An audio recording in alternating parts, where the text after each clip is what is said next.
ایک بڑا پیارا واقعہ آپ نے ایک رسالے میں لکھا کہ ایک ڈاکوؤں کا گروہ جو تھا ڈکیتی کے لیے ایک جگہ پہنچا تو وہاں کھجور کے 3 درخت تھے.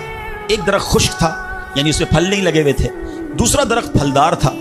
تو ڈاکو کا سردار نے دیکھا کہ ایک چڑیا جو ہے وہ پھلدار درخت سے اڑتی ہے, خشک درخت پر جاتی ہے, واپس پھلدار درخت پہ آتی ہے, پھر خشک درخت پر جاتی ہے. تو اس نے کہا چکر لگائی جا رہی ہے کوئی ماجرا ہے. تو اس نے غور سے دیکھا تو کیا دیکھا کہ وہ چڑیا جو ہے وہ پھلدار درخت سے جو ہے وہ کھجور لیتی ہے, اور جب خشک درخت پر جاتی ہے تو وہاں ایک اندھا سانپ منہ کھولے بیٹھا ہے.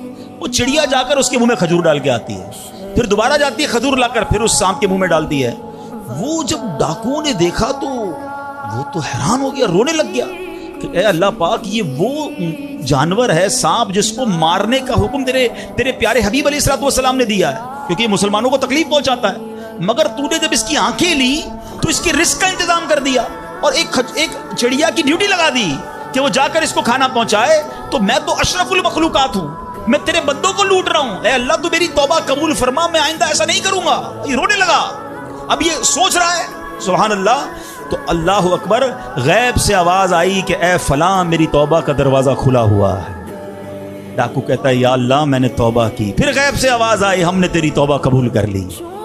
اچھا جب اس نے توبہ کی تو اس کے سارے ساتھی سن رہے تھے, سردار آپ نے توبہ کی, ہم نے بھی توبہ کی. کہا سوچو تو صحیح, ہم ڈکیتی کر رہے ہیں, ہم چوری کر رہے ہیں, رب جب اس اندھے سانپ کو روزی دے گا تو ہمیں کیوں نہیں دے گا؟ ہم اللہ کی قدرت پر یقین کیوں نہ رکھیں؟ سب نے توبہ کر دی. اب جب توبہ کر لی تو انہوں نے کہا کہ اب ایسا کرتے ہیں کہ حج کو چلتے ہیں. سارا قافلہ بنا کر ڈاکوؤں کا قافلہ توبہ کر کے چلا حج کرنے. جب مکہ پاک کے قریب پہنچے نا تو وہاں ایک نابینا بڑھیا تھی. وہ ہر قافلے والے سے اس ڈاکوؤں کے سردار کا نام لے کے پوچھتی تھی وہ بندہ آیا. تو ڈاکوؤں کا جب قافلہ ہے تو کہا میں ہی تو وہ ہوں. تو کہا یہ میرے کپڑے تمہارے لیے ہیں. بولا آپ مجھے کپڑے کیوں دے رہی ہیں؟ کہا میرا ایک بیٹا تھا اور وہ بیٹا جو ہے اس کے کچھ دن پہلے, بڑا نیک بیٹا تھا میرا, کچھ دن پہلے اس بیٹے کا انتقال ہوا ہے, یہ اسی کے کپڑے ہیں.